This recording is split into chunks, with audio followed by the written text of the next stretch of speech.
कहानी शुरू होती है एक सुंदर से गांव छोटीपुर में, जहां हर शाम सूरज की किरणें सुनहरी हो जाती थीं और मोर नाचते नाचते बारिश बुला लेते थे। इस गांव में 3 अच्छे दोस्त रहते थे, निम्मी, बबलू और टिंकी। निम्मी को किताबें पढ़ना बहुत पसंद था, बबलू को चुटकुले सुनाना और टिंकी को नई नई चीजें खोजने का शौक था। गांव में एक कहानी बहुत मशहूर थी, भूतिया जंगल में छिपा है हंसी वाला हीरा। कहते हैं जो उसे पा ले उसकी सारी जिंदगी हंसी और खुशियों से भर जाती है।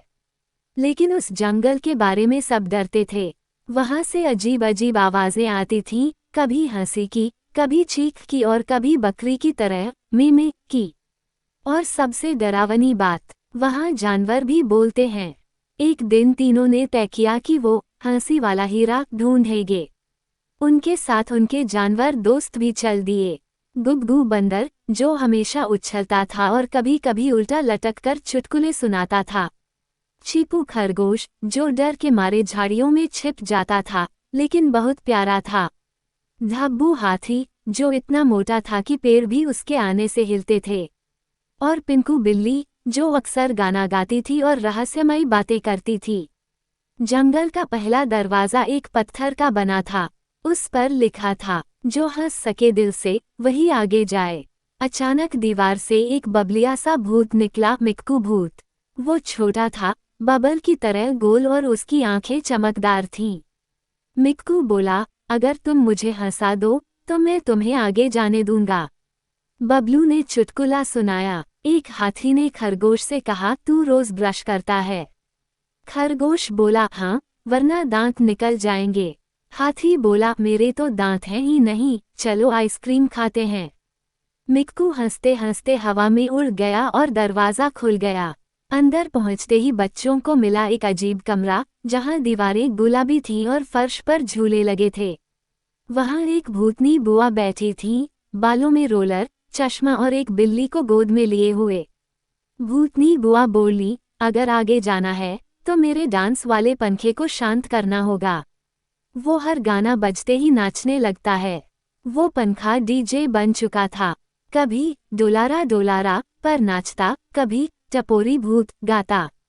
गुग्गू बंदर ने चुपके से रिमोट चुराया, लेकिन धब्बू हाथी ने गलती से रिमोट को खा लिया।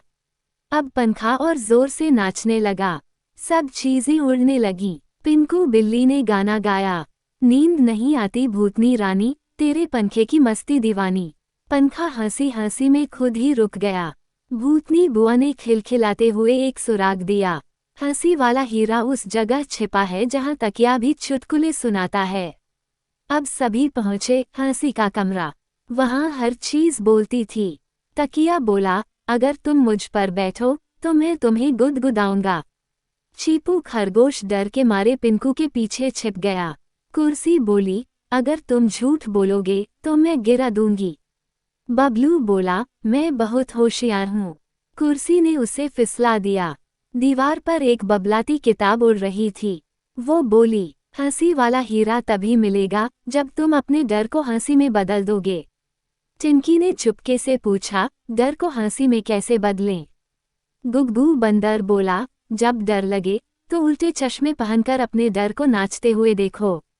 और सब हंस पड़े। तभी किताब ने चमकते हुए एक सुराग उगला। नीली गुफा में आखिरी परीक्षा है।